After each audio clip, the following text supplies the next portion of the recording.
Qu'il soit individuel ou collectif, un instrument appelé à représenter l'esprit et la puissance d'Élie doit se distinguer par certains traits saillants. Il y aura encore beaucoup à dire sur ce délit, mais nous en savons assez maintenant pour que chacun soit au clair sur l'exemple que Dieu nous propose.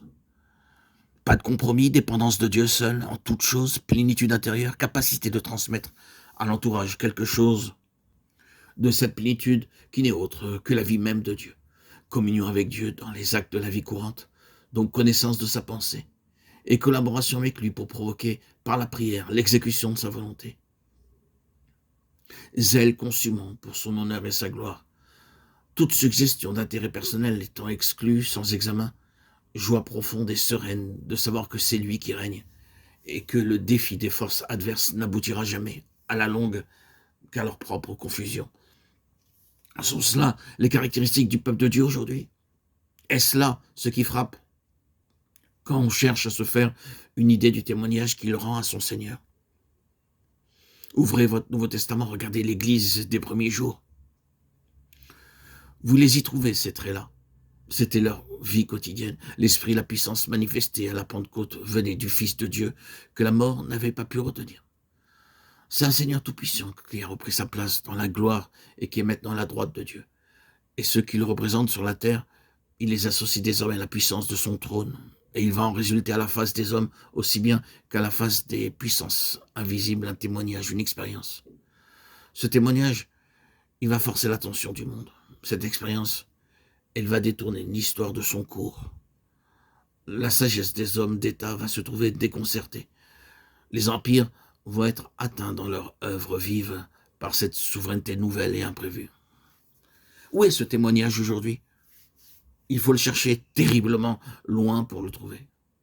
Mais Dieu soit béni. Il n'y a pas de place dans nos cœurs pour le découragement, car nous tenons des lèvres même de notre Seigneur la promesse bienfaisante. Élie doit venir et rétablir toutes choses. Matthieu 17, 11. Rétablir, n'est-ce pas le mot d'espoir dont nous avons besoin dans ce temps d'universelle désagrégation? Oui, nous les reverrons, les œuvres de Dieu, avant que le jour de l'Éternel arrive, ce jour grand et redoutable. L'esprit et la puissance d'Élie seront de nouveau manifestés. Le témoignage de Jésus, tel qu'il est quand c'est la puissance du Saint-Esprit qui lui donne corps. Nous l'aurons de nouveau parmi nous. Ce ne sera pas quelque chose qui en imposera extérieurement, mais dans le domaine spirituel, à cet arrière-plan du monde où se prépare la destinée éternelle des hommes, ce sera une force déterminante et sans concurrence. Quelle promesse pour ancrer notre foi! Quel argument pour les intercesseurs! Une promesse, oui, mais pour son accomplissement, il faut à Dieu des hommes, et des hommes assez pénétrés du tragique de la situation de son peuple, pour s'écrier aussi: où est l'Éternel, le Dieu d'Élie? Assez persévérants aussi pour remonter 7 fois sur la montagne, mettre la tête entre leurs genoux pour implorer de Dieu les ondées souveraines. Pourquoi ne serons-nous pas de cela, vous et moi? Est-ce que nous attendrons que Dieu en suscite d'autres? Leur laisserons-nous l'honneur de vaincre sans nous? Ce n'est pas une personnalité isolée qu'il lui faut.